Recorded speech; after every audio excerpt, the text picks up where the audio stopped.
Chris. Heath. What's new?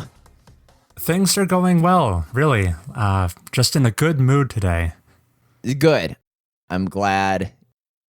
Are you familiar? You said good mood, right? Are you familiar with the game's ranking system that involved facial expressions? Because you know how I finished a game this week and I'm going to give it my rating, and I gave you one like out of 10 or out of 5, correct? Sure, yeah, you gave me a rating out of 10. Sneak peek. Return of the Obra Dinn is Return of the Obra Done, so I'm gonna rate it. But are you familiar with like this facial expression? Look this up with me. Facial expression video game ranking. I'm sure like it had like 5 different faces. This is real. I thought like a retail store used this. So I'm guessing like the really good games have a guy smiling from ear to ear. Yeah, he's loving it. While the middling games has this kind of like placid look on the guy's face. Then the bad games have like a big frown with angry eyebrows. Yeah.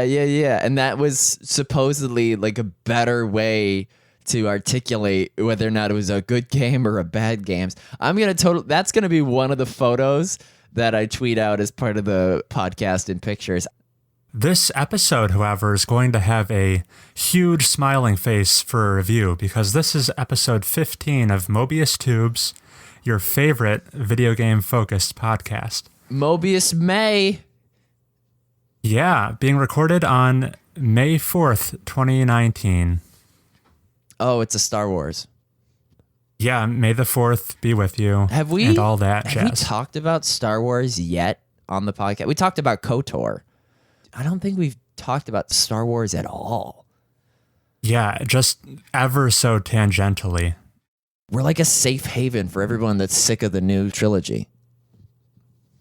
Truthfully, what could be contributing to the fact that Star Wars does not usually get brought up is I'm not really a big Star Wars guy. I'm not up to date on my Star Wars movies. I saw episode 7. That was the last one I saw. Right, same, yeah, for most people. Well, should I get into that game Should I do Obra Dinn? Yeah, jump into it. Okay. So I'm now 60 for 60. I know everything that happened on that ship. Overall, the story got a little fantastical, but the ending was really nothing special. Like I thought it was going to be more because they tell it, there's like this one chapter that they leave secret until the very end of the game. And it's supposed to be the big, not really a big twist, but for the amount of excitement that I had for this secret chapter called like The Bargain, I was ready to get super hype, but it turned out to be just like a run-of-the-mill chapter. It kind of just ends, and it literally ends with you just putting the book. You know how the mechanic of this game is you're filling out the pages of like a biographical, catalog. The game just ends like you just put the book on a shelf, and the dinkery dunk, the music just goes like dump, stuff like that. The reason I still gave it like a 4 out of 5, or did I tell you 8 out of 10? What carries more weight, a 4 out of 5 or an 8 out of 10? Or are you too much of an intellectual to be swayed by either? Oh, well, assuredly, if a review has a review score at the end, I don't even deign to read it, of course. But I would say an 8 out of 10 just because the scale is larger. You can have a greater degree of specificity. Yeah, basically, the 8 out of 10 has more sig figs on it, significant figures. You remember that from chemistry class? Oh, yeah. So a 4 out of 5 is kind of like a more loose measure of quality. Would you say that this game, the journey was just of such a high quality that because ultimately the destination didn't blow you away, that's why you were ultimately a little underwhelmed by the ending? Because everything up to that point had been so great? Yes, that's what kept it from being a big recommend. I would only recommend this game to folks who like going to museums because, you know, you're in it for the journey. And even though the end of the museum is just like the dinosaur skeleton, you know, it's nothing to blow your mind. You're starting to call your Uber to take you back home. What's also kind of inflating my impression of the game is the fact that I never cheated at any point. I was trying to think back to other games that I cheated in. I think I looked up the location of some of the Riddler trophies in Batman Arkham City. Are there any examples of games that you cheated in and kind of harmed your impression of them? Yeah, dude, I don't think there's a puzzle game on Earth that I have not had to look up a solution to, at least one of the puzzles. One of my favorite puzzle games, the platformer by Playdead Labs, I think, Inside, or is it Playdead Studios? Inside, it's Playdead. Dude, you're talking about friggin' that's a 10 out of 10 game if you want me to talk about it. You play as not Limbo Boy, right? Right. The spiritual successor to Limbo, the side-scrolling puzzle platformer that's like very dark and dreary and mysterious. Inside. That game, like, the puzzles are so cool and they're like very well balanced, not to be too frustrating, but tried as I might, I wanted to get through the entire thing. What, did you just get lost underwater, or did you actually not figure out, like, oh, this worm makes me control people? Right. Some of those underwater puzzles eventually stumped me and I had to cheat, look up a solution on YouTube. But I wanted to get through that game completely authentically. I couldn't quite muster it, though. Dude, I will force Inside onto anybody. Did I force it onto you at some point? You didn't force it on me, but you were singing the game's praises from the rooftop, so that definitely encouraged me to pick it up. Yeah, that game, dude, can't wait for Outside. I think their next game, they've released one screenshot of it, and it has like a spaceman in it, so it could literally be outside of Earth in space. Yeah, cool. Back to Obra Dinn. So yeah, there was a moment where I was 54 for 60 number of characters that I had figured out the hard confirmed. And there was just these, I was like 56, and there was just these 4 that I did not know what to do about them. You know, try as I might, I was trying to brute force these logic combinations, thinking like, okay, if she's alive, then he's alive. And it asks you like, oh, where are they living? And it's, you know, I just tried to brute force it and it wasn't working. So maybe I was trying to cheat that way, but that took some intuition on itself. Dude, it was such a victory lap when I actually figured it out, because everything you need to deduce these characters is in the game, just not where you would initially expect. And man, rounding those bases as the game closed the book and was like, you got him. Friggin' outstanding feeling. If you actually do pick up Return of the Obra Dinn, just let yourself like expire under the weight of the world before you look up a guide, because it's so rewarding when you eventually figure it out. I will really, really try to hold myself to that. This is one of those games where I think I'm going to make it a priority when that sweet, sweet Steam summer sale arrives in mid-June. I'm going to be looking to pick this one up. Yeah, I didn't take advantage of any Steam sales. What do I want to pick up during the Steam sale? Get your wish list ready. Well, no, dude, there is stuff on my wish list. To every mom and pop of a 20-something millennial, they probably got a Steam wish list going, and it's probably got like, what has it got? Well, mine has like Stardew Valley and Dead by Daylight, and I bet yours has Frostpunk on it. It does. But yeah, keep Return of the Obra Dinn returning to your mind, even though the ending was nothing special. Very good. Awesome. Would you like to continue with what you've been playing, or should we do like an alternating thing this time?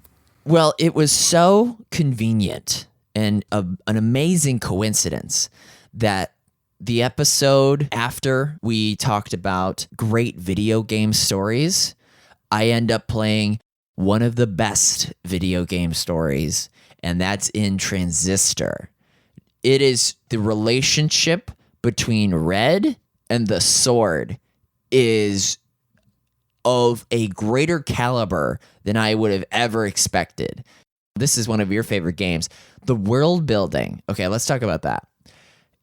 A+ on getting me to be really curious as to what's going on and who these characters are. You play as this mute lady who is like a musician. She's a singer, actually, so the fact that her voice has been taken away is pretty significant. Yeah. And the folks who took her voice away. The Camerata, yeah, who I don't really care about as much. They had a big sword that she ends up stealing, and the sword can trap souls, but they do a great job of personifying this sword with one of her friends' voices, and he becomes your love interest, but it's such a beautiful story. Like, the writing is outstanding. At no point does the sword guy look at the player and go, "They took your voice because you're different." There's no exposition that spoils what is a delicate and interesting world. Do you remember the pizza date you go on with the sword at your place? Yes, absolutely. It's told to you through like a still shot and some narration overlaying it. She put the blazer on the sword, and as the sword is talking, the sword glows with every word. And it's just so cute. But at the end of the scene, as you exit your place, your sword goes like, "Locked yourself out. How are you gonna, oh." And it doesn't have to be like, "Oh, never going back, I see," because of the memories. Like, you know, maybe I'm just being blown away by the writing because of the writing in the Sonic the Hedgehog movie, and I'm just starved for some beautiful rhetoric, but we'll get into that later. Maybe I should talk about the game itself, Chris. Yeah, why don't you? Tell us what kind of game this is, Heath. You ever play Fallout? It's basically VATS. Oh, yeah, I see what you're saying. Continue. So the automated shooting mechanic in Fallout games, VATS, where it allows you to like freeze the game and then pick the weakness and spend your action points in a way that could get the best headshot or whatever. That's the same sort of deal in Transistor. Your attacks are functions, right? I know enough about programming to know that the double parentheses is like a function. Chris, this is where you come in. What am I to do about the big gravity suck mechanic that the late game creeps and jerks have? Let me tell you where I'm coming from in regards to Transistor. You beat it, certainly. Yes, I played it 3.5 going on 4 years ago. So where I'm coming from here is a lot of the details are very hazy, but what has stuck with me is how much I passionately enjoyed this game. If it hasn't quite cracked my like top 10 favorite games I've ever played, it's like hanging out just outside that. It's one of the greats. It's by Supergiant Games, their follow-up to Bastion. It takes that same isometric perspective, and you play Red. It's taking place in this digitized city called Cloudbank. Very sci-fi aesthetic, beautiful visuals. The color palette here really pops. It's lots of cool colors, I'd say. Is that right? I guess there's also a lot of warm going on. When you enter some of the performance areas, I know like there's like red carpets and stuff, but the soundtrack, because for a game about the protagonist who is a singer, a lot of the soundtracks in the game actually feature Red's voice from her singing career. Some tracks that pop up to mind are like The Spine and paper boats, I think. So the aesthetics here, between the visuals and the sound, are top tier. They're among the very best. And mechanically, I'm also in love with it. When you start out, it's a real-time action game, but it's a hybrid with like turn-based things, borrowing from Fallout VATS, just like you said. That's a great analogy. How you can pause time and then plan out a series of moves with all the time in the world, and then they'll execute nearly instantaneously. So you can kind of perform very complex maneuvers you wouldn't be able to execute in real time. Really cool things, and combine abilities in all sorts of fascinating combinations. Like you said, this game, the nomenclature in a lot of it, heavily draws from computer science, which I know happens to be the field I'm in. So that just adds a whole other layer of meaningfulness to me. All your abilities are functions. They're so interchangeable. You can take a single function, you can make it an active ability, which is kind of like an attack. You can make it an augmentation to a different attack, which will imbue it with a whole bunch of different side effects. Or you could make it a passive ability, which is like a buff you always have present available to you. Yeah, if I could just cut in, I was going to seek your advice on whether or not. So I'm rocking, like, my current build is Crash with the stealth one and the something explosive. And then I got Bounce with Breach upgraded. And then I got Cull with like another explosive thing. And then I got Jaunt. Dude, I can't exist without Jaunt. Even though you could slap it on an upgrade and make it the best thing ever, you need to have like a means of egress. And then my passives are Get and the cutesy ally one. But what would you, or no, excuse me, it's Spark. Spark is the best passive because it spawns a copy that distracts the enemies every time you get hit. Anyway, to which your response should be, oh no, man, you got to put Jaunt on Spark and then do Crash on Breach. Like, I need advice on how to beat this game. All of those top tier strategies and killer combinations, I can't remember them for the life of me. I'm sorry. I think Cull was like a pretty essential one. Which, is there one that highly rewards you for backstabbing? I think Ping does, or Purge. I haven't unlocked those yet. I'll tell you where I am in the story. I'm encountering the Spine for a second time. Okay, so while this is a game I deeply appreciate for its aesthetics, its gameplay mechanics. I could be making things up. You don't remember anything. You're right. And for its character writing, the actual plot, it's told to you in like a very subtle, almost obscure way. A lot of it is hidden inside like descriptions of your functions, because each function is a character who used to be alive. Correct me if I'm wrong. Yeah, you're right. They have it profiles gives you kind of a biography. and whatnot, and as you use the functions in different ways, you will decrypt more of the character bio. I did not do a deep dive on the actual narrative, so a lot of its finer points are a bit lost on me. What I will say is, I think it has a strong ending. Obviously, no spoilers here, but very memorable final boss fight. Some of the boss fights throughout it are pretty cool too. Do you remember much about fighting Sybil by any chance? Yeah, she's the first one. Yes, and how... Oh man, I need to look up the name of the song that's playing. The version that plays during the Sybil boss fight is all distorted. The lyrics are all garbled, like they've been through some sort of... there's like an actual proper rendition of the song in the soundtrack, and then there's the Sybil boss fight one, and it's so cool. I'm looking it up. That was so early in the game. I was still fraught with, how do I do this? And just, you know how if your health bar runs out, it will randomly select one of your functions to overload, and you can no longer use it. You're stuck with just the three other ones, and that continues until you've lost all your functions. That Sybil boss fight, I was down to the last kind of attack before barely winning. So I will have to listen to that track again.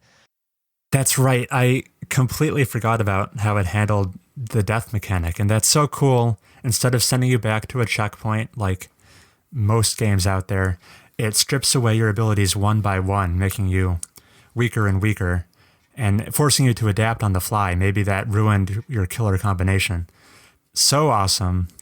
And yeah, just for clarity, the song is in circles, and then the Sybil boss fight versions has like letters taken out of in circles and replaced with underscores. So it's N circles.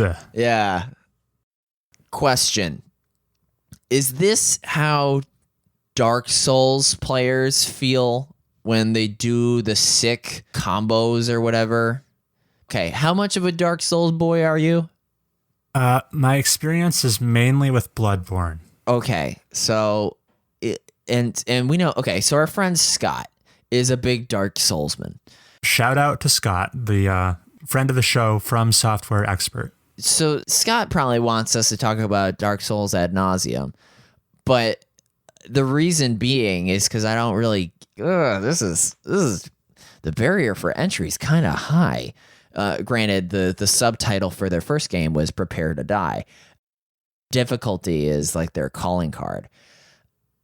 Is this how they feel when they do the sick dodge roll, and then you pop the Estus, go for the backstab, fire paper, whereas in this game, I'm doing sick jaunt behind them, backstab the shield generator, do combo with Cole. Like I'm getting flourishes in this game that I assume other players do in Dark Souls.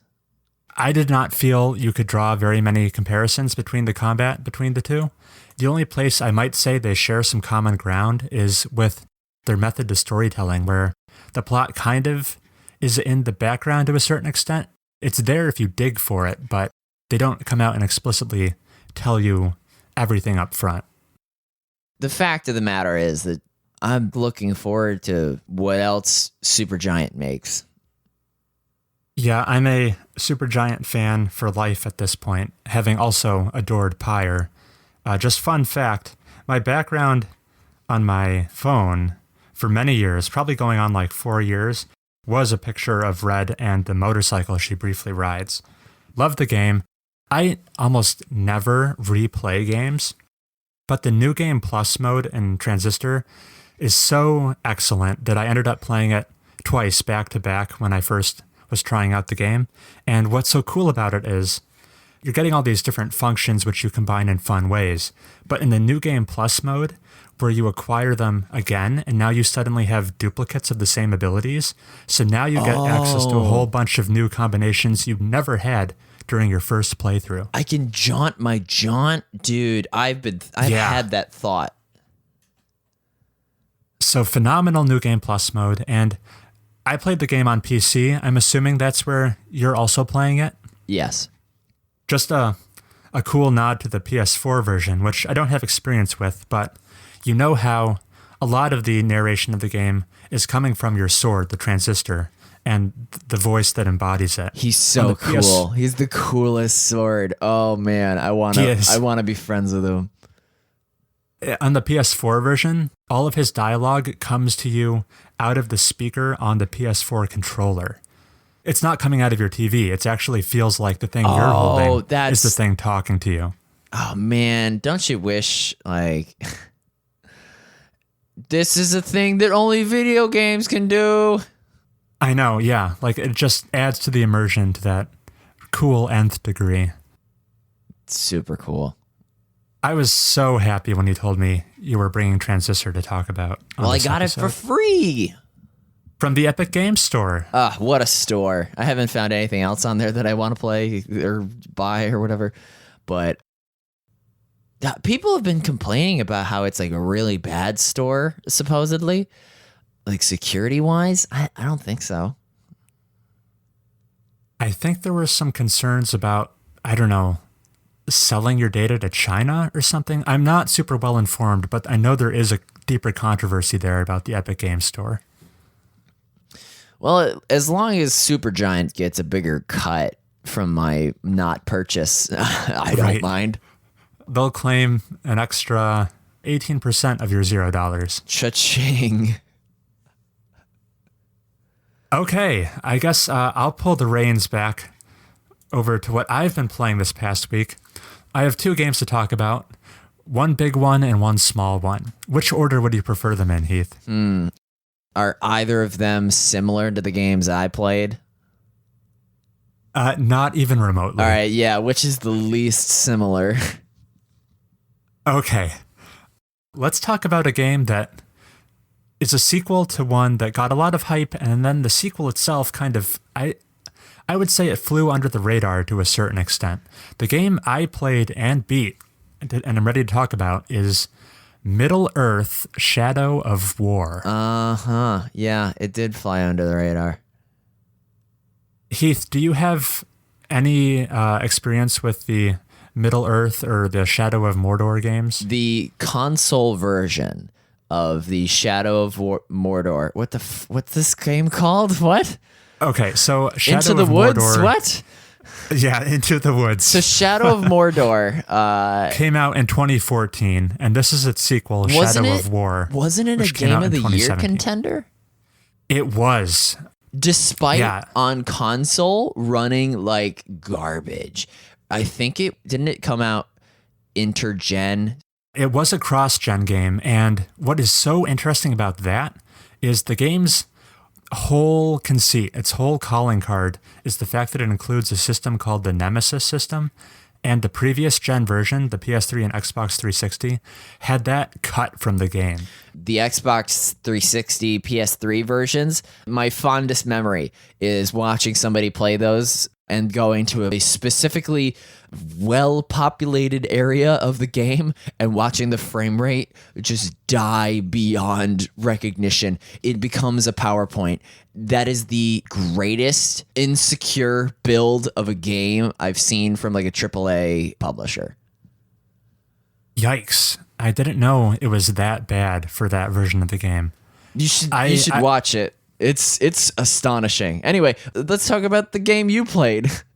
Right. Okay. So Shadow of War came out in 2017. Awful name. To start off, I have a public service announcement for all of our listeners. The title of my announcement is Just Wait. Wait, is this to parody my Just Lie segment? Yes, it is a parody of Just Lie. It's Yay! Just Wait. There are so many games coming out these days. What I would encourage all of our listeners to do is if there's ever a game that you're on the fence about and you have any reservations about, just wait, because you stand to gain so very much. Just like all other media out there, as you wait longer and longer and games get older, of course the price is going to come down and you could save some money that way and maybe not regret paying full price for something you're less than enthused about. What I will say, though, is that video games are very unique in the sense that in addition to the price coming down, there's another bit of incentive you have to wait. And that's that unlike, let's say, something kind of static like a movie or a TV show, as time goes on, games continue to get patches and post-release content, and more is added onto them. And Star Wars got patched. Yeah, who shot first? Was it Greedo or Han Solo? Right. Didn't George Lucas go back and edit, like put in a fake Jabba the Hutt and put rocks in front of R2-D2? I'm talking about the specialized version. Like I said earlier, not super into Star Wars, I could not tell you. Well, yeah, you'll see it. Anyway, just coincidentally, two of the games I've been playing lately, The Legend of Zelda Breath of the Wild and Shadow of War, got some pretty compelling post-release patches. This is like super recent for Zelda. Did you hear about Nintendo putting in a virtual reality mode into Zelda and also Super Mario Odyssey that makes use of Nintendo Labo? What? I thought we were joking about that. No, that's a real thing, dude.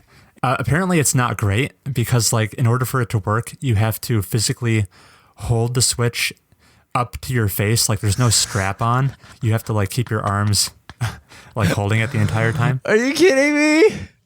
No. This is Nintendo's VR approach in 2019. The future is eye-searing. Tell me, wait, okay, so when you say, like, VR Labo, there's no way. Are there lenses to make it work? I think so. But even still, the resolution on the Switch itself cannot be high enough to support this. It's like a 720p screen.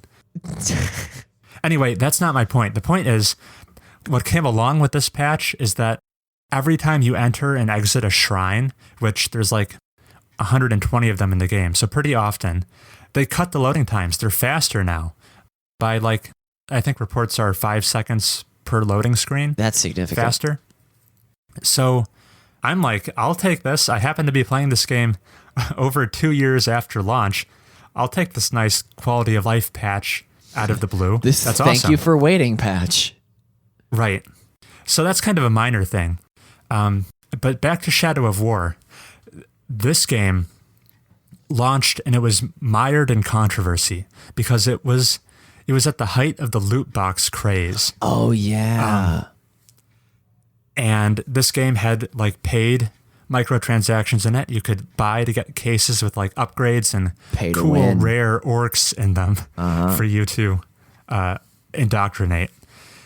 And about a year after it launched, so like mid-year 2018, they patched all of that out. They took out all the microtransactions, and the final act of this game, like before you reach the end credits, it was highly criticized at launch for being this blatantly super grindy, super repetitive, way too long series of missions that, like, kind of wink, wink, nudge, nudge, they included it in order to compel you to pay money to like speed it up and buy some of these loot boxes. In total, the final act of this game was 20 of these like very long, tough missions. And at the same time they took out all the microtransactions, they completely reworked the final act of the game. It is no longer 20 missions. They boiled it down to only 5. As it should have been from the start. As it should have been from the start. They trimmed all the unnecessary bloat and fat. And now it's like a much better experience to play this game in 2019 than it was when it launched in 2017. They're not trying to nickel and dime you anymore. So I had a great time with it. As a fan of the first game. Right. So that's the end of the announcement. Just wait, because you never know when games are going to just get better one day all of a sudden. Oh. Anyway, Shadow of War it's basically like, it's an open world hub game. The opening title of this game is Middle Earth. So this is a game based on the Lord of the Rings property, of which I am a fan, but not like a super fan, if that makes sense. I have never read The Silmarillion or anything. Or The Hobbit. I have not actually read The Hobbit. I did read Fellowship of the Ring, but that's all the reading I did. I kind of prefer the movies, so I'm a casual fan. Anywho, this game, it's kind of the quintessential video game sequel in the sense that everything that's in the first game, they just added like more of it. The first game had like 2 kind of big hub areas to explore. This one has 5. The first game had like a pretty cool skill tree to fill out with abilities.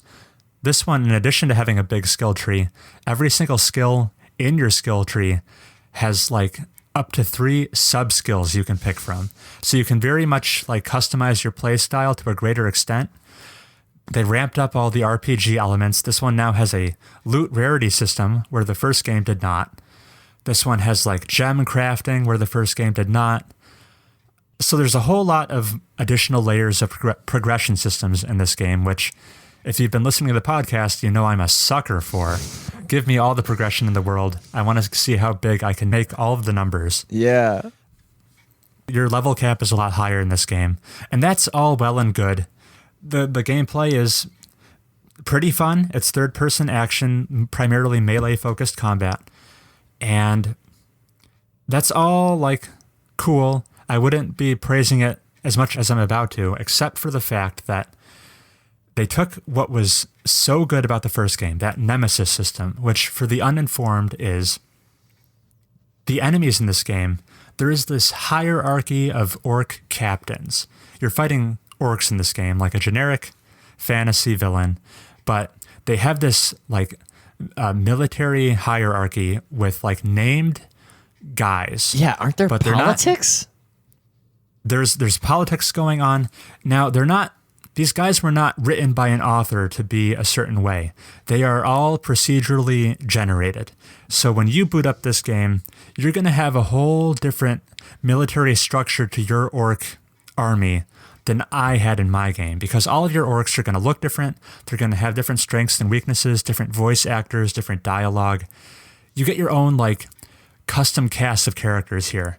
And what makes the game so good is manipulating them and like creating drama between them, and they're your own personal playground to have your way with. Right, you can sow conflict between certain ones to manipulate who you fight next. That is correct. What I'm going to say at the end of here is I'm not really necessarily looking for another sequel to this game, because I feel like this is the definitive version of the Nemesis system. They've fully realized its potential here.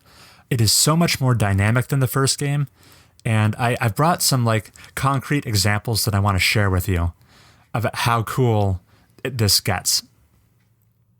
So in the game, one thing you can do, you have like this wraith living inside of your protagonist, which gives you the ability to Possess like, boys.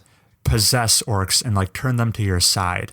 So eventually, as you play the game further and further, a greater portion of the orc army will like fall under your command, and they will be helping you to achieve your greater goals. And very early on in the game, I was just starting to build my own entourage of orc henchmen, and I singled out this one captain I wanted, because as you gain more intel about the captains, you see what their like strengths and weaknesses are, of which there is a staggering amount now. Like there's Of detail? tons of detail. No, the variability. And variability. Like the pool of random elements they are choosing from to construct these orcs is like pretty big. And now orcs all have like subclasses they can be. You've got assassin guys, you've got trappers, and like tanks. Wait, I think there's something. is this Pokemon? Yeah. This is honestly a very brutal version of Pokemon. What? There's even arenas you can send your followers into and have them fight automated battles against other orc captains to level up. When you come across the orc captain, does the music start going?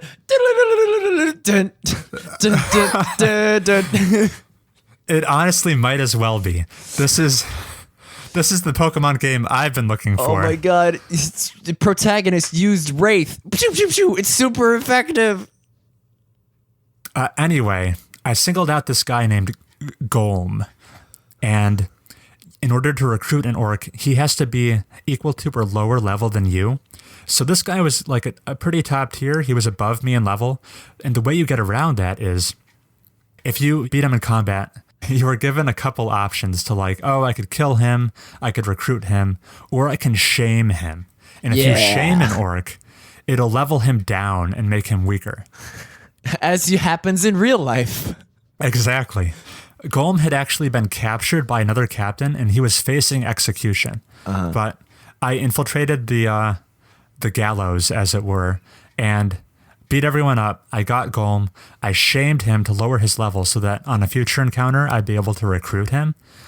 But just with the RNG roll of the dice for this one particular moment, Golem actually increased in level. He got a new title. He became Golem the Unashamed. He now had this brand of my hand. When you recruit a guy, you like put your hand on his face and like brand him. Yeah, the possess face, yeah. So now he's wearing my brand, and he's become more powerful actually. So now I had this like vendetta going against him. I track him down a second time. This is a whole thing. I eventually do manage to recruit Golem the Unashamed. Oh, it becomes personal. Yeah. It becomes personal. He becomes a character in my game that is unique to my game. Golem walking around being like, look at me, guys. He tried. But that's not. I got him. That's not the end of him, actually, because he had another trait. He was a blood brother to another orc captain in the army who was hostile against me. I had not recruited him. Oh, and so you send Golem and it's like, brother. this blood brother eventually becomes relevant to my goals, so I start fighting him. And when I do kill him, the blood brother trait on Golem actually triggers, and he breaks free of my control and is now, he betrays me, and now he is hostile against me once again. And that was my whole arc with Golem the Unashamed. Okay, so they can break free. It's rare, but there are certain traits that will let them break free, and I happen to like fall into one of them. Okay, and then you fought Golem again and just killed him for being an inconvenience. He's done. He's in the ground now. Oh my God, really? I was joking. Yeah. Actually, the true way he went out was on a future story mission. There's this whole undead arc, like B plot in the game. And there's this one crazy orc captain resurrecting people, and he actually resurrected Golem. Perfect. Oh my God. It's just such a cool through line through my game, which no one will necessarily see because they'll have their own really cool story.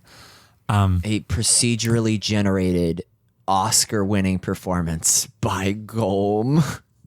It's worth noting, like, the main characters who appear in cutscenes, they're pretty bland in this game. The real stars of the shows really are the orcs, who are very well voice acted. Oh, okay, they do have dialogue.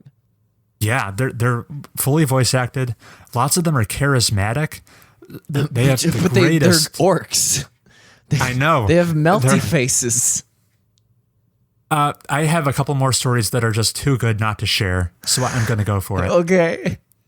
I have Thrak the Man Catcher, and That's a very homoerotic title. Regardless, there's different levels to this hierarchy. There are your run-of-the-mill captains, of which there's like 25 per area. Then you've got between, but they can like become big boys, right? They can get promoted for sure. Yeah. And even if a nameless grunt happens to kill you, the protagonist, he'll get promoted to a captain and become a character in your story. That's fun, because then you're like, hey, look, good job, buddy. See you next time.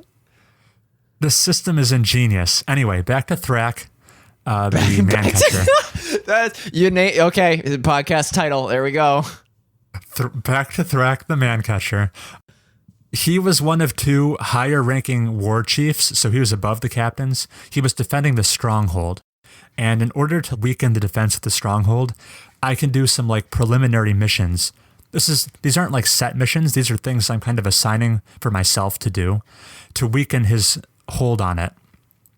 And I was hunting down one of his bodyguards because orcs can have bodyguards. That's another relationship in this game. What a scaffolded, there are few corporations as integrated as this.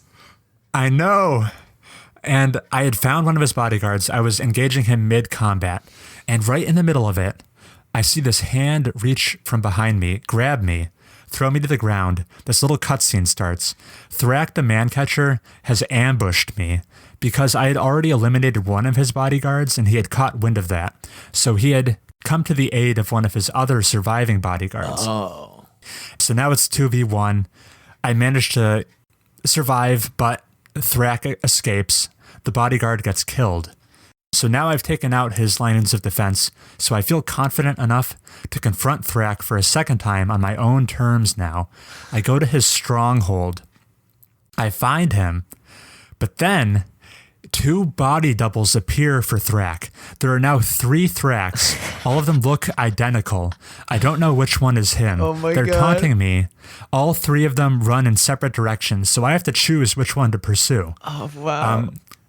It just so happens that I chose the right one to chase down, and to defeat him, I exploit a fear he has, which is another trait. He has a fear of Caragors, which are these giant beasts. They're kind of like a cross between a dog and a lion. They've got huge fangs. So I summon my pet Caragor, which terrifies him. So he gives up the will to fight and is then easily defeated. And that's the end of Thrak Mancatcher. Wow. Okay. Golem, please forfeit your Oscar to Thrak. That's an even better story, man. Okay, so maybe I'm just ogling at you're saying that Thrak's ambush was not just like part of the story, or it's It not. absolutely was not. Wow, that's super cool. You're saying that if I were to play the game, I wouldn't get a Thrak ambush.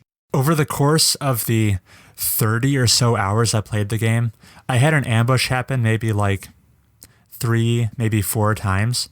So there's probably a chance you will be ambushed at some point, but you never know who it's going to be. Still, that's super fun. Right. And I brought 2 more extremely short examples just because they don't have quite the arc of Golem the Unashamed or Thrak Mancatcher, but they're cool enough to mention. There was this one guy named Kuga the Knower, and does he read your inputs on the controller? Here's what he did.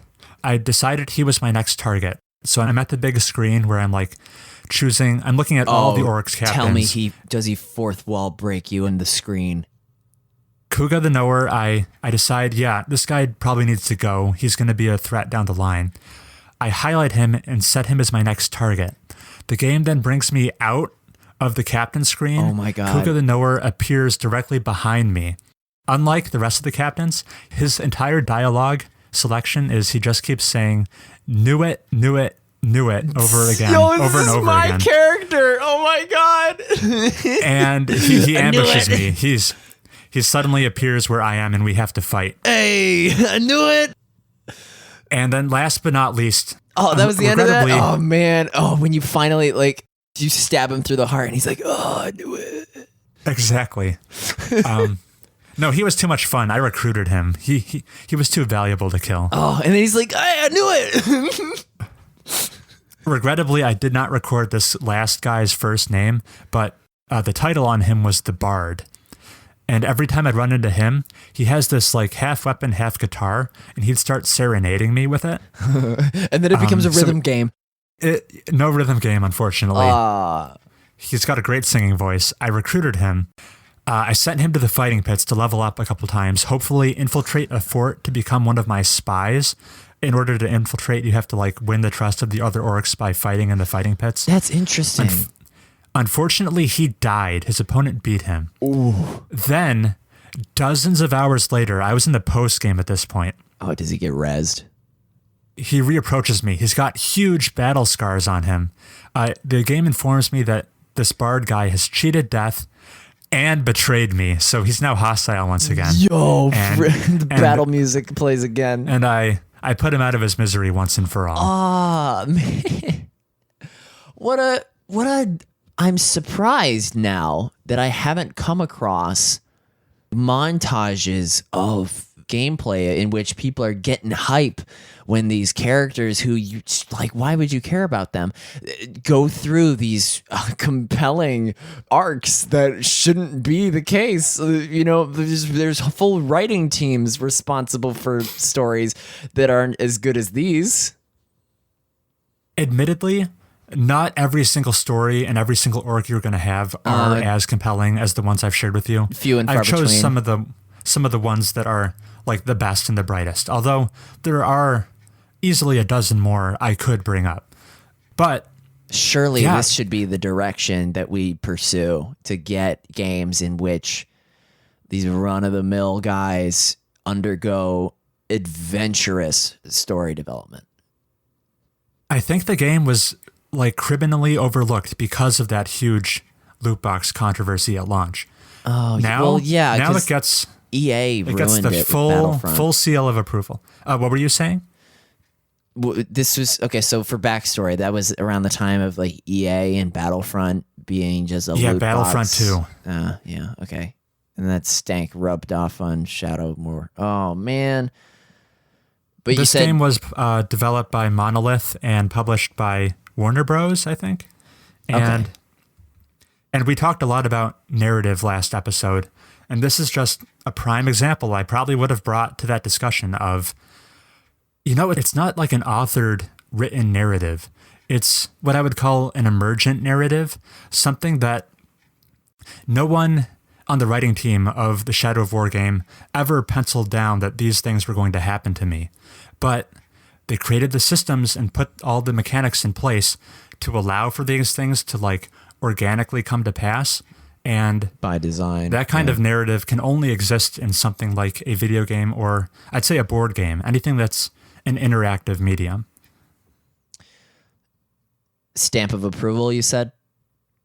Yeah, wholeheartedly love it. And it's very cheap now, just as part of that just wait mentality. Just wait. Oh man, I don't know if this other game is going to be as delightful as the Back to Thrak. Yeah, so this other game I brought, completely different, and you probably didn't see this coming. I played a mobile game, Heath. Oh. Just for some background, I recently got a new phone as of March. Oh, nice. Previously, I was rocking an iPhone 5S. Yeah. For 5 years, actually, almost to the date. I am the sole survivor. You still have a 5? Yeah, a 5S, yeah. Yeah, you've beat all other contenders, Heath. You are the longest running iPhone 5 user. To my grave. So this is a big deal for me, and to celebrate, I joined the Android family, just so people are aware. I decided to play one of kind of like the most critically acclaimed mobile games out there, and to just break in this new phone. Gosh, and let's guess the name of it. Play. Let's guess it's like Evo Clan of Arcs to clash the War Breaker. No, I bet you've heard of this. It's Monument Valley. What does it look like? Oh, okay. You're not familiar with it. Previously, I knew this game as the phone game Kevin Spacey was playing in House of Cards season, 2 or 3. It is a puzzle game that borrows heavily from the paintings of M.C. Escher. Those endless stairways. Chiropractor office paintings. Yeah. Those like weird staircases that somehow define logic and like are endless and loop back on themselves. It's a puzzle game. It's got 10 levels to it. I've beaten levels 1 through 6 so far. What? Oh, this is really pretty. Yeah, it's gorgeous. It's short. Like I'm probably going to wrap it up in like 90 minutes or so. It's honestly surprising I haven't finished it yet. I'll probably have it done by the next podcast. By the time we finish talking about Sonic. Yes. It's gorgeous to look at. It very much is giving me similar vibes to those other like beautiful art house indie games like that game company's Journey or The Unfinished Swan by Giant Sparrow. Those games gives me a similar vibe. You play as a cone boy. Yes, I think her name is Ida, a princess. The controls are obviously made with mobile in mind. You just tap where you want her to automatically walk to, and sometimes you have to spin things around, like crank a wheel by spinning with your finger on the touchscreen. Just rotating your phone in your hands like an idiot. No motion controls so far. Mechanically, the thing that has impressed me the most so far is that occasionally you'll get a level where you have to actually spin the environment with your finger, kind of like how Fez? you would rotate environments in Fez, exactly. Attaboy. By our favorite Sony exec, Phil Fish, who made Fez. So yeah, it borrows from Fez, which came out a couple years earlier. Basically, it's just a super charming game. Obviously, it's not going to be my game of the year or anything. It's pretty short, and the puzzles aren't mind-blowing as of yet. I hear the penultimate level is pretty special, though. What I will say is, it's pretty much perfect for what they set out to do here. Like, their vision of what this game was supposed to be is completely intact, and they executed on it flawlessly. I can't find anything to criticize about it. How many loot boxes? Apparently, you can pay $1 extra to get an extra 8 levels. So, that's perfect. That's the DLC of old. Yeah, like an expansion. So, Monument Valley. How many gigs is it? I believe it was about it's probably like half. a quarter gig. Yeah, there's nothing to hate. And that's everything I've been playing. Cool. Are we going to take a break and then talk about some news?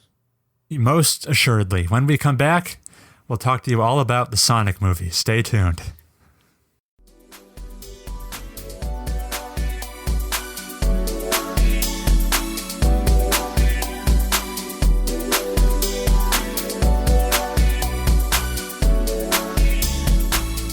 Gotta fix fast. All right, Chris, you how much do you know about this? I've seen pictures of Sonic, Heath, and well, we're okay. Let us not talk about how he looks because that's already in the works.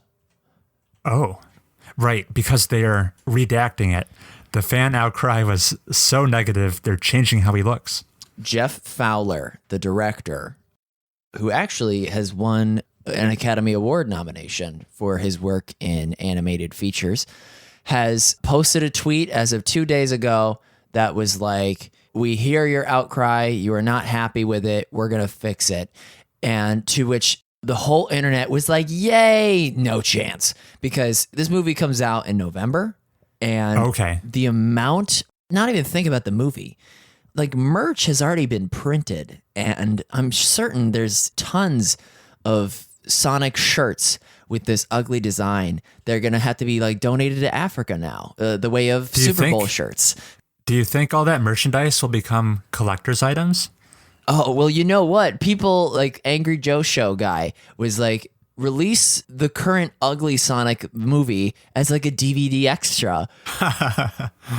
And surely, yeah, they'll want to collect these, your Happy Meals toys with this disfigured animal.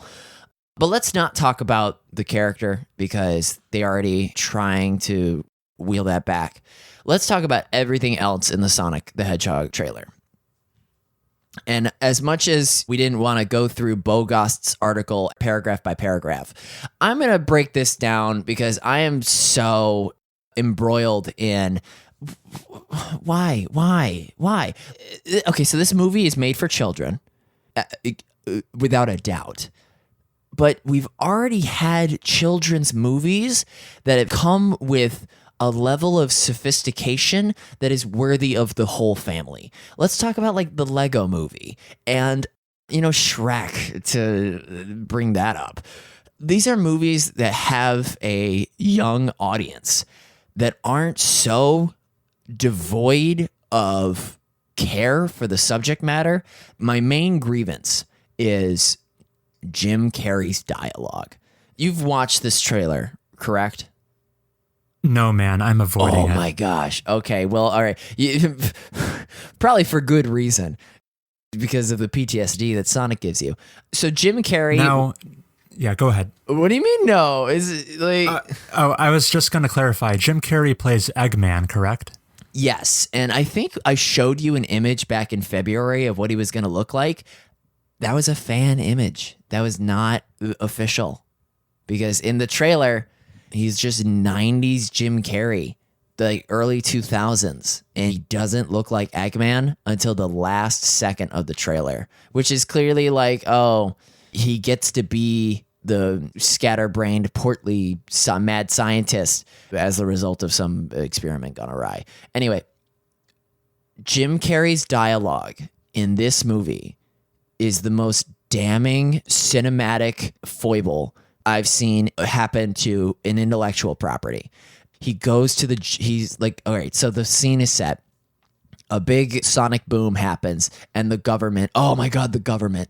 Okay, so the producers of this movie must think that the American film-going audience is so numbskull dumb that they need to slap the Pentagon seal in the boardroom of the Pentagon scene. Like, it's astonishing how how are they gonna know that this meeting took place in the Pentagon unless we slap a big the Pentagon at the front of the table? Like, it's astonishing. Anyway, the government's like, hey, we have no choice. We gotta turn to him. He's the only one qualified to blah, blah, blah. Eggman steps out of a big van, walks up to General Man, and he's like, are you in charge? And the general is like, I foresee it. And then Eggman's like, nope, wrong. I'm in charge. Literally the joke is I interrupt you. And then he does the most concentrated blocking of that of Dumb and Dumber Jim Carrey, in which he literally robots to the side and he explains like, I'm so much smarter than you. You can never be as smart as me, lackey. And then his assistant goes like, the doctor thinks you're basic. And the delivery of that line was enough for me to just rip up my media production degree and forgo any career in the film industry, because it's clearly devoid of what used to be caliber dialogue. You'd think that they'd put in the trailer something that would make me excited to see this character, when all I get is this one dimension of, you're it. No, I'm not. No, you're it. No, you're it. No, you're it. Like, it's, oh my God, I'm rolling in my seat. The elevator scene.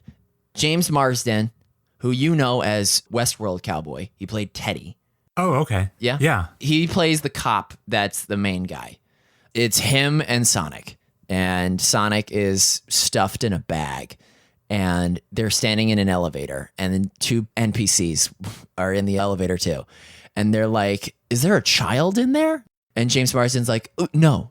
Well, yes, he is a child, but it's not mine. And the NPCs are like, it's not your child?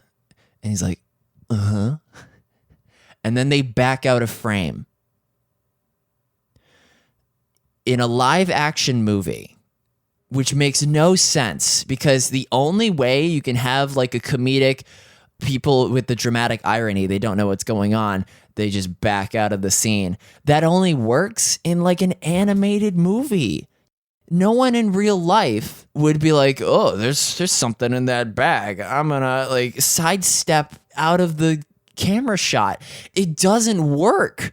Surely, okay, so this is, all right, it's a visual medium, and I don't have it. I should have sent you a PowerPoint last night, but I was too busy playing Transistor. The only thing that the Sonic movie trailer gets right are the sound effects. They have those 16-bit bling, the ring pops up. Also, you know enough about Sonic, right? And the rings. Tell us what rings are in the Sonic universe.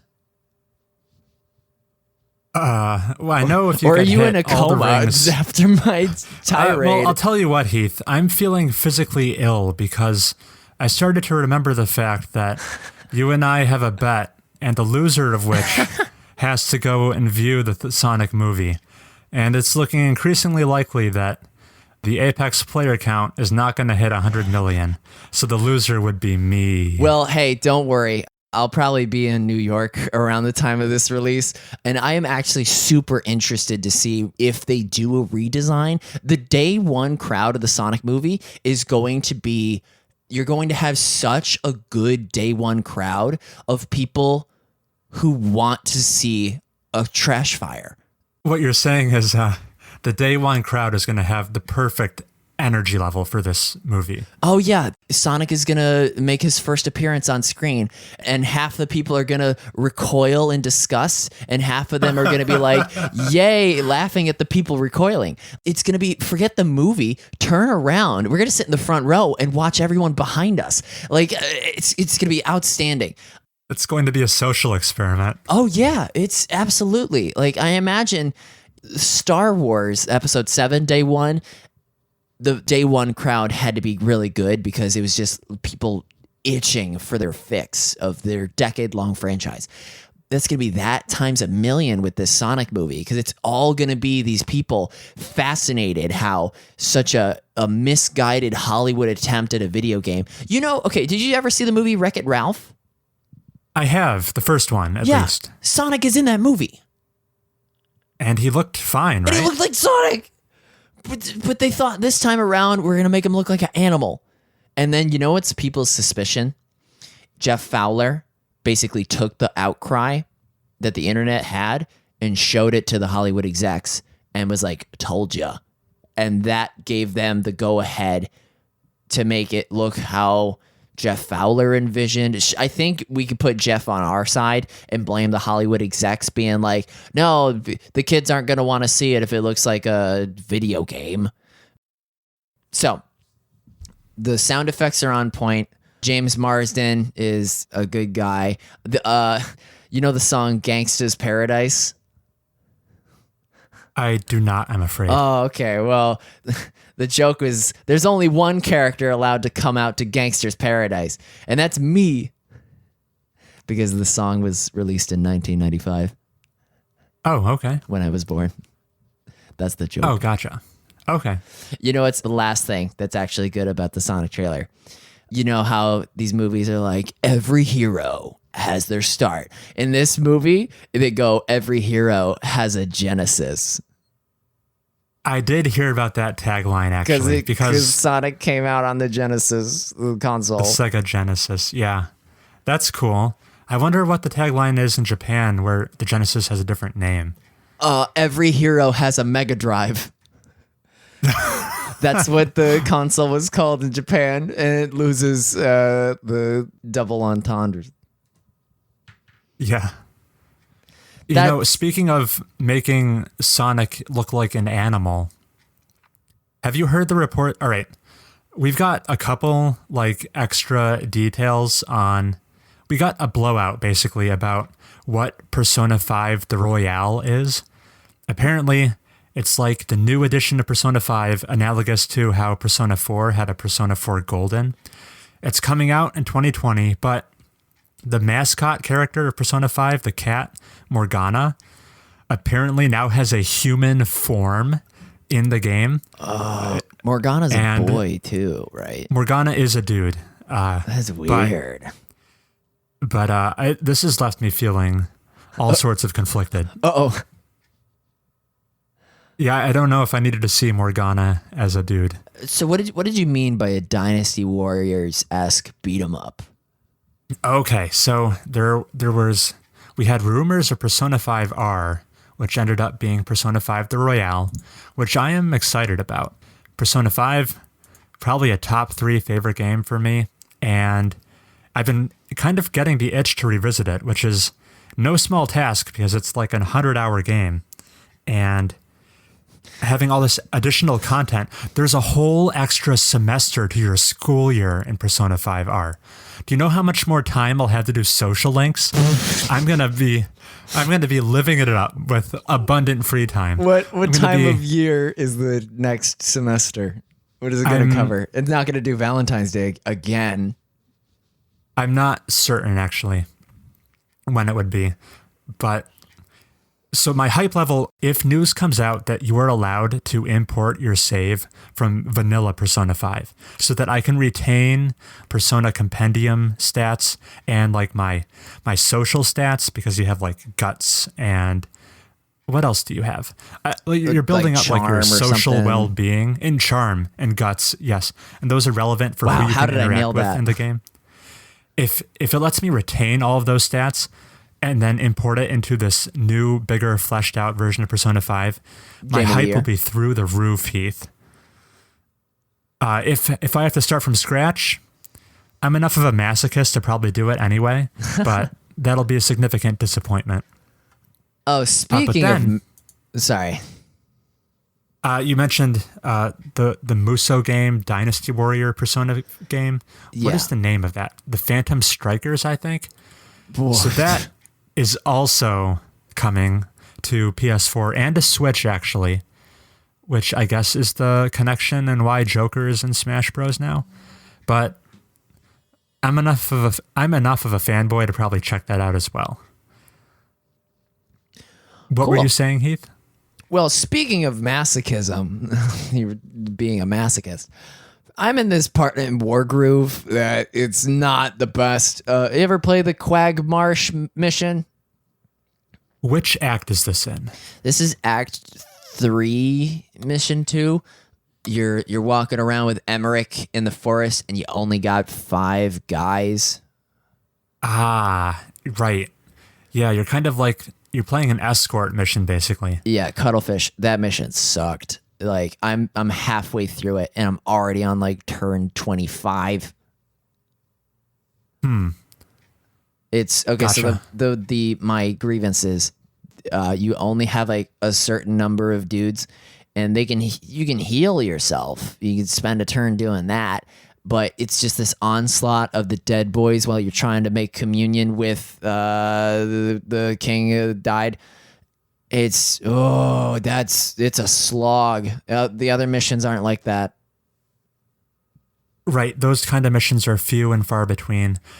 I mean, it's definitely not one I would count amongst the good ones, but I don't necessarily remember it being too painful. I would be shocked if you beat it in under 35 turns. Yeah, maybe I can look up my stats and find out. The final game that had a coming out party that I wanted to just touch on very briefly, Borderlands 3. Do you have any knowledge about the Borderlands? Is it?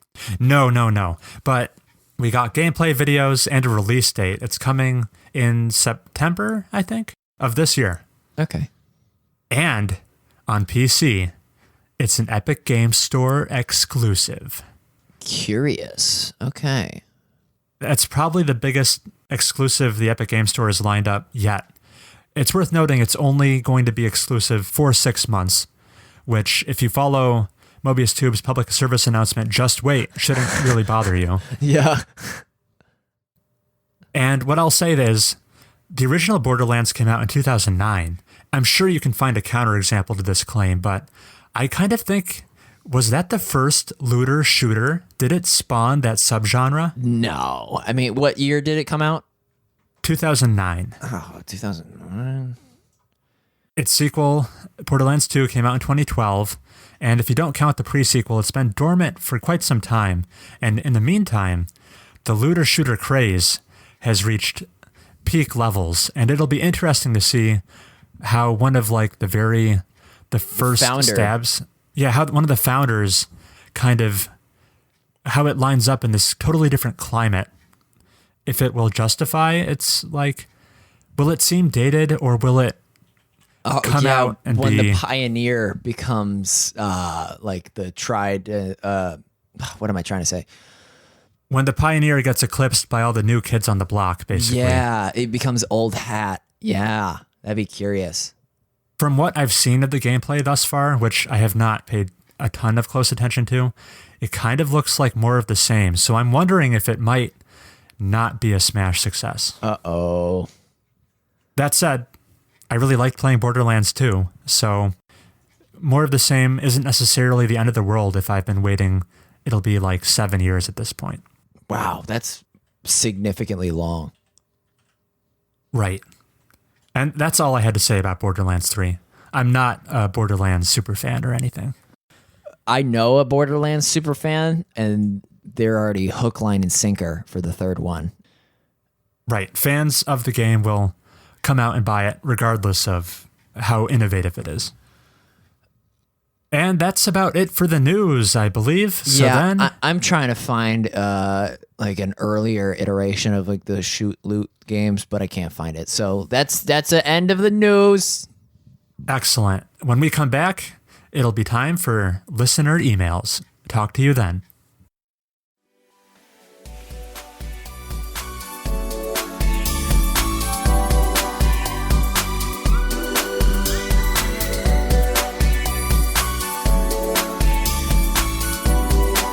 And we're back.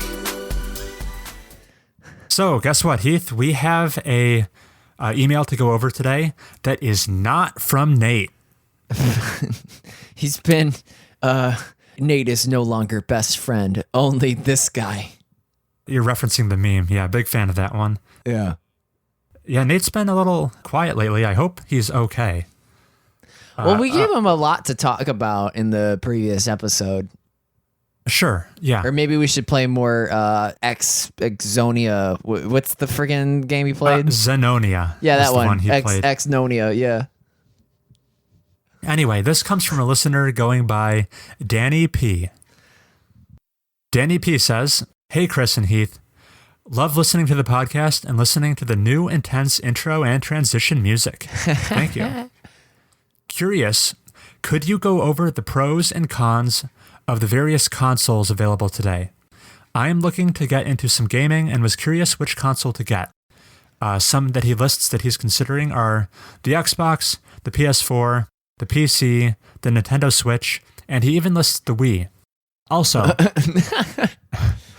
some starter beginning game recommendations would be greatly appreciated. I am not that intense yet. Thank you so much from your devoted listener, Danny P. P.S. #Team Chris. Wait, what? There's a team now? I guess. What does that mean? I guess there's a Team Chris. There's only 2 people. And Danny P is on it. I'm taking this personally. What? Sorry, Heath. I have a whole team of procedurally generated listeners that I have indoctrinated onto my side. Thank you, Danny, for the good question. I'm still put on blast there. So this is a tough question. I feel like we can probably be helpful determining like maybe what platform would be best suited to you. I almost think that Heath and I, our perspective might not be the best for giving him like starter beginner games, because ideally who would probably be best suited to answering that question is someone who has gotten into gaming fairly recently. And neither of us are coming from that perspective, just because I've heard it said that, and I agree with this for a while, that Portal is probably a great way to introduce someone to gaming. It's like cool concept. It's not like a Twitch-based shooter. You can go at your own pace to solve these puzzles, which have broad appeal. If you get caught in the turret fire, you got to make some quick portal pops on the ground and behind the turret. Yeah. What I've heard lately is that Portal is actually an awful choice for a first game. Yeah. Because if you haven't played games before, you are simultaneously juggling, coming to grips with like navigating from first person with analog sticks, which is tricky, and you have to like juggle the fact that the portals in the game behave unlike anything that exists in our reality. So that's like a very foreign concept that you have to rapidly become introduced to. I would tell them to play Inside as the first game. That's actually a pick I would agree with. But yeah. before we get ahead of ourselves, let's try to narrow down what platform we think Danny P should look into getting. First of all, would you Switch. recommend anything older than current gen consoles like the Wii? Personally, I probably would not. I mean, moving forward, the longevity is an issue. Agreed, right. God forbid you have to connect your console with anything other than an HDMI cable. Yes, that is a scary thought in 2019. And probably not like the most accessible thing to do. Just go to your friend's house and play Mario Kart Double Dash on his GameCube. And, I can't even think of a game that I would bother. Play Halo on somebody's Xbox. Or no, Halo's coming to PC. Just wait! Yes, just wait. So I actually wrote down a list here of pros and cons I could think of the 4 platforms I would recommend you look into. And then Heath, I would like you to chime in with any extra thoughts you have. Yeah. And I'll just add this. Danny P, we're approaching the end of a console cycle, and I think that's a great time to jump in just because the consoles are cheaper now, and you also have like a fully fleshed out library of games that have been out for a few years and have depreciated in price.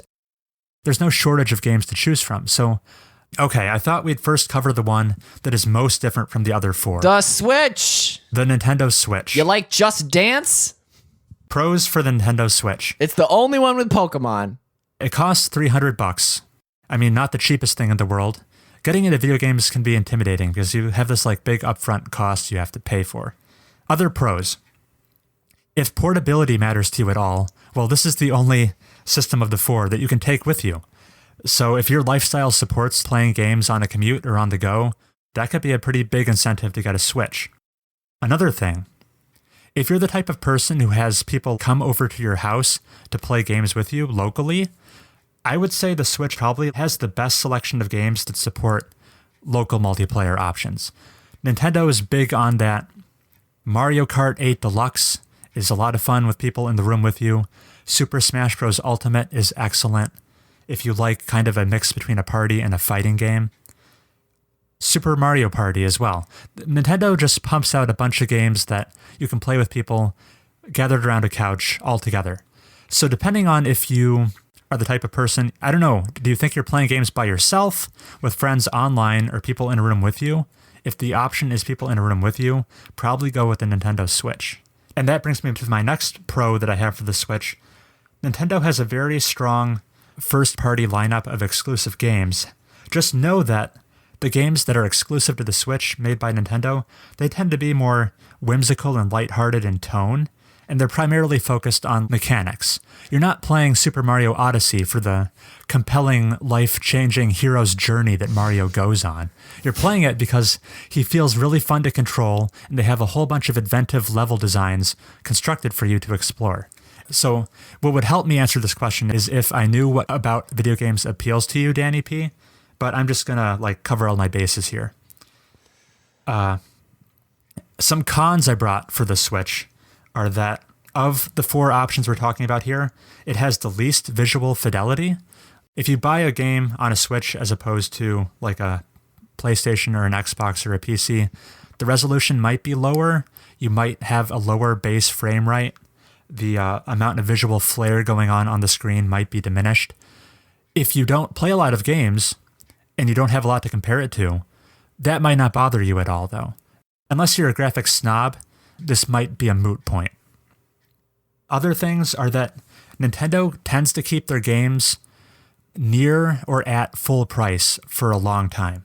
So on the other platforms, you'll start to see sales and discounts appear relatively quickly. Games will depreciate in value on the other consoles and PC pretty fast. But Fallout! Yeah, Fallout 76. They're practically giving it away. But if you buy games on Switch, there's kind of it's called the Switch tax. Games tend to not receive those steep discounts. So a potential negative there. Wait, are you saying Skyrim is still 60? Probably, yeah. Even the third-party games are a little pricier on the Switch. No, live lookup. Yeah, why don't you fact check me on that? Yeah. While Heath is looking that up, I'll just quickly plug one thing. If you want to get into games because you know of other people that you're hoping to play games with, then your default answer for platform should just be go with whatever they have. If you want to play games with a friend who has an Xbox, just go with Xbox. That'll make your decision very easy. Do you have an answer, Heath? Big $59.99. Yes. Wow. There is definitely a Switch tax that's present. And the last thing I'll say about the Nintendo Switch that is a negative, I don't know if you're buying a console just for the sole purpose of playing games, or if you'll also use it as a media player, but the Switch is probably the least compelling option as a multimedia player. The other things, they have a disk drive, so if you happen to have DVDs or Blu-rays lying around, you could play them on a PS4 or an Xbox. A Switch, though, no disk drive, you can't put CDs into it, so it can't play those. Also, if you want to use your console as one way to stream Netflix to your TV, I don't think the Switch even has a Netflix app. It's lacking a lot of that functionality we've kind of come to expect from our modern day consoles. It's possible they arrive down the line, but right now, it's the least compelling media player. Is there anything you want to add to whether or not he should get a Switch, Heath? Well, even though Skyrim and Minecraft are available on the Switch, you should approach those games with caution. If you wanted to play them, the Switch is not the place for them. We're talking about a situation where this person wants to get into gaming. They're probably not going to take the plunge and buy multiple platforms all at once. They probably just want one to handle everything. So is that a potential knock against the Switch, that the third-party ports are usually the inferior versions? Something to think about, yeah. But the one thing that the Switch has going for it against other platforms is suddenly all those third-party games you could play elsewhere, they're now suddenly portable. So that's not something to write off. True. Depending on how much public transit you use, the Switch is a lifesaver. Right. And it has its fair share of compelling exclusives. Moving on to, I'll talk about the PS4. There are 2 SKUs to the PS4. There's something called the PS4 Slim and the PS4 Pro. Just as someone getting into games, I'd probably recommend Pro. you go with the Slim. Oh my God. For the lower price point. Okay. The one addendum to that is like if you happen to have cheaper. if you happen to have a 4K television, then it might be worth it to go for the PlayStation 4 Pro. The difference in price here is $100. So a PlayStation 4 Slim is $300, while a PlayStation 4 Pro is $400. Yikes. If you have a 1080p television, the diminishing returns of getting the Pro are probably not worth it unless you're like a very hardcore gamer. So for someone starting out, the Slim is a totally fine choice. For $300, same as the Switch. I have a couple pros for you about the PlayStation 4. First of which is Sony's stock of first-party exclusive games are also very strong. In contrast to Nintendo, Sony's tend to be more serious in tone and focused on a balance between, yes, having really fun mechanics, but also bringing this like serious level of storytelling to their games. Crash Bandicoot. For the record, Crash Bandicoot is on Switch as well, actually. Another place to avoid the remake. So examples of games you could play only on PlayStation that I'd recommend for a beginner, I would probably say check out the Uncharted series of games, of which you can play the whole mainline series on PlayStation 4. There's something called the Uncharted Nathan Drake Collection, which is games 1, 2, and 3. You can buy it very cheaply, like $20. I recommend these games if the idea of like a Indiana Jones inspired adventure appeals to you. They're primarily focused on shooting. That's how you interact with them. But they also have a really fun narratives, endearing characters, some great visuals. And for a beginner, I recommend them because I don't know if this is present in all of them, but at least in Uncharted 4, which happens to be my favorite, they have these great accessibility options. Things you can go enable in the options of the game. What, like color blindness? It'll like enable lock-on targeting. So if you're just coming to grips with your first third-person shooter experience, that could help you dip your toes into the water where it, once you have a lock on someone, it'll like keep the cursor on them. So potentially accessible shooting games, the Uncharted series, they're very critically acclaimed. Other first-party Sony games I'd recommend, they tend to appeal to like a more dedicated advanced level gamer, I guess. I might say something like the latest God of War reboot. Just hear me out. Maybe play on a lower difficulty setting. There's no shame in doing that.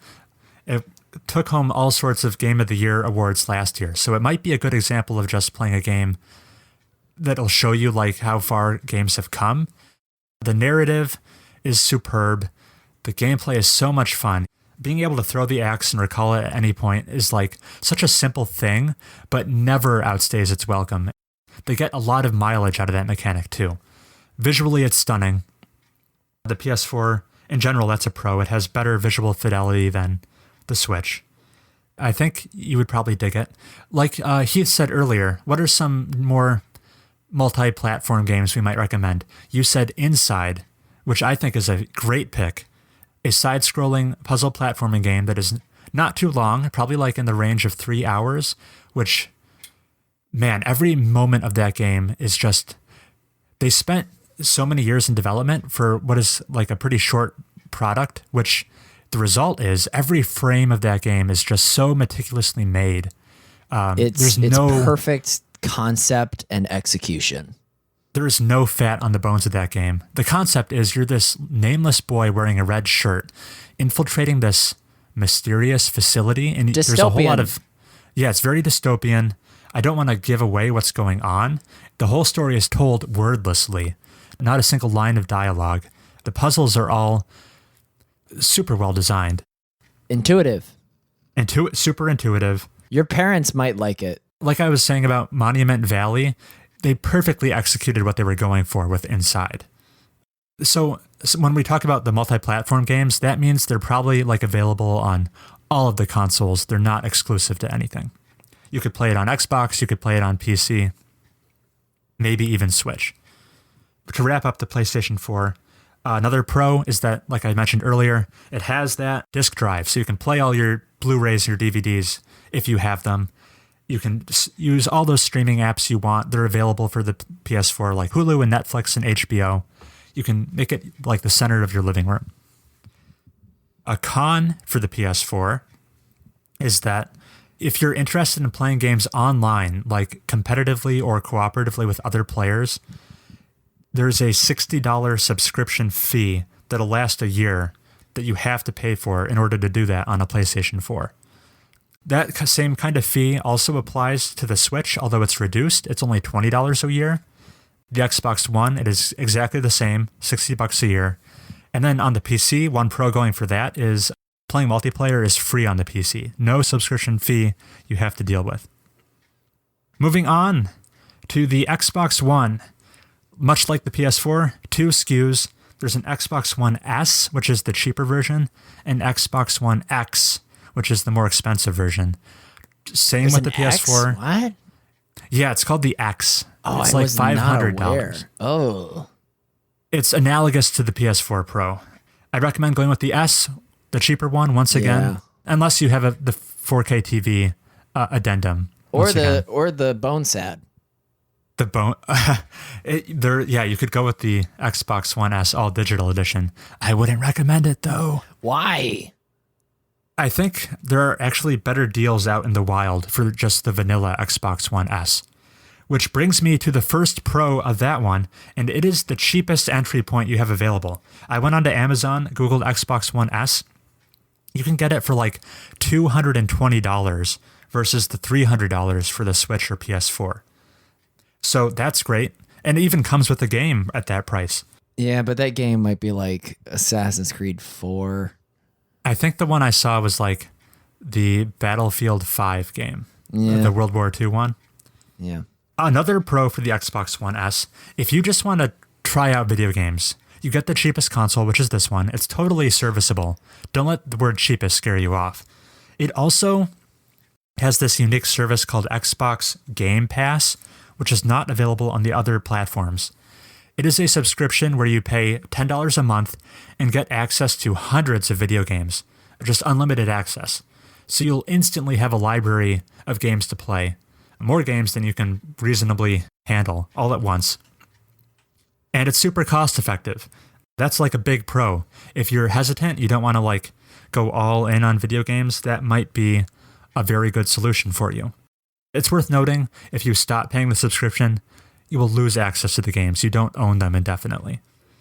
Once again, it has visual fidelity on par with the PS4, so like it looks pretty good. Some cons I have about going with the Xbox One S. Once again, the $60 fee to play online games per year is present. And I also would call the Xbox One S's lineup of exclusive games the weakest of the three. That is definitely subjective. But like you don't hear about Sea of Thieves and Crackdown 3 in the same way you hear about Sony's God of War and Horizon Zero Dawn and Uncharted. There's some disparity in quality there. But if like the Halo games appeal to you, which are first-person shooters, or the Gears of War games appeal to you, which are third-person shooters, those are exclusive to the Xbox platform, so it has that going for it. And then the final option we have, which is the PC. This is the priciest jumping in point, because in order to, if you want a PC capable of playing games at a good fidelity, you're looking at kind of a minimum buy-in price of about $500, which is more expensive than any of the consoles. Also, that price point could be a lot higher. That's one, I guess you could call it a pro of the PC. You have the flexibility of choice. You kind of decide how much you want to spend and pick and choose how beefy of a rig you're going to build or buy. With that higher price point comes some pros. First of all, you're buying a PC, so it has all the functionality of a PC that consoles lack. This isn't just something you're going to be playing games on. You could make a podcast on a PC like I'm doing right now, or you could file your taxes, or you could do software development. The sky's the limit. It's a lot more versatile than what you can do with a console. The PC probably has like the greatest number of games available to you at the moment. Into the breach. Just because PCs don't have generations to it. If a game came out on a PC in 2005, you can still play it now. So it has a very big library of cheap, affordable games. Another pro, the games tend to be most steeply discounted on PC. So while you're paying that higher upfront cost to get a PC, if you were someone who played a lot of games, which presumably you wouldn't be if you're just dipping your toes in, you might save money in the long run for paying for cheaper games. And that's just because there's a lot of digital storefronts on the PC. It's more of a free market, so the prices potentially get slashed lower and lower. That's where the legendary Steam sales come from. Blessed Gabe Newell. Another potential pro is, depending on how powerful of a PC you built, this is where games potentially look the most visually impressive and potentially have the best running performance. Now, that comes with the asterisk of if you built like a low-end PC, then it's probably comparable with the consoles. It's just, it has the potential to look the best. And then lastly, it's free to play games online, no subscription service needed. And the cons are, like I mentioned earlier, it has the highest initial buy-in price, and it also kind of requires you to have the most tech savviness amongst the other platforms, just because PC gaming these days is like pretty intuitive, but once in a while you'll encounter some game once in a blue moon that does not play nicely with your specific components in your PC, and you'll have to do troubleshooting online. Very often you'll find someone who has ran into the same issue you have before, and there will be a fix available for it.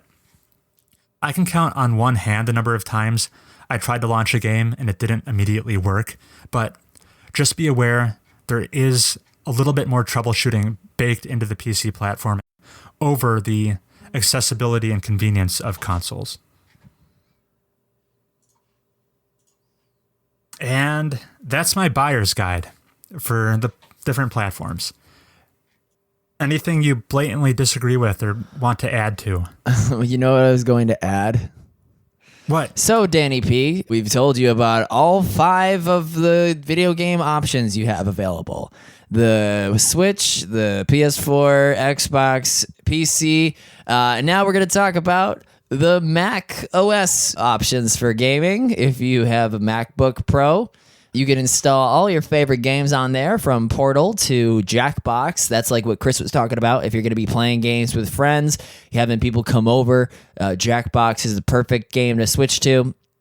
If you're looking for more like a long form game, you could still play Civilization. We got, Kerbal Space Program's a good one. You can play Total War on your MacBook, or Minecraft. We got it all over here on just your thing. You can play Limbo, the predecessor to Inside. The cons, of course, are having nobody to play with on your laptop. Although you can play with Windows users if you're playing Civilization multiplayer. We got like the Walking Dead games. Chris, how much gaming on Mac have you done? Absolutely zero. I am kind of anti-Apple. Wow. Okay. Well, I mean, that's how I subsisted for at least like 5 years. Notice he said subsisted and not flourished, because it's not a very good time. Well, do not recommend getting a Mac if you intend a game. No, this is only if you have a Mac and you're like, oh boy, I wish I could play Into the Breach. Oh, okay. To which I say it's not available on Mac, but just wait. Just wait. It is available on Mac. Get Chris. Oh, shoot. Well, I've been disproven. Yeah, Into the Breach is actually one of my recommendations. If the idea of a bite-sized, turn-based strategy game appeals to you, one that you can kind of play indefinitely, very high replayability. I would almost compare it to like how someone doing like a Sudoku puzzle would feel. You can pick it up. A match takes 5-6 minutes and put it down. You can binge it. You could put it away. And it does a lot with a very limited rule set. The amount of complexity baked into the Breach is pretty low, but they managed to do a lot and give you a lot of strategic options with a limited rule set. So it's potentially accessible. And if, pivoting to a different idea, if the idea of like playing through an interactive story appeals to you, something that's maybe not super action packed, but you're like consuming almost like a movie, then I would recommend the Quantic Dream games we've talked about. Detroit Become Human, Heavy Rain, probably not Beyond Two Souls. I hear that's not great. Don't touch that. In a similar vein, this is only on the PlayStation 4, but Until Dawn is a very cool horror version of those kind of games where you make choices and see which characters survive until the end. And then Telltale's entire library of games are like interactive adventure games with very strong plots.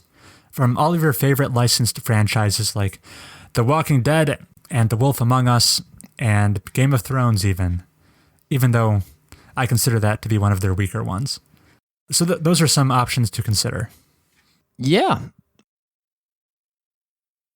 Are there any games you think that we've neglected to discuss? Is there any listener of Mobius Tubes that is just outcrying, what about blank? And we've yet to really dive into them?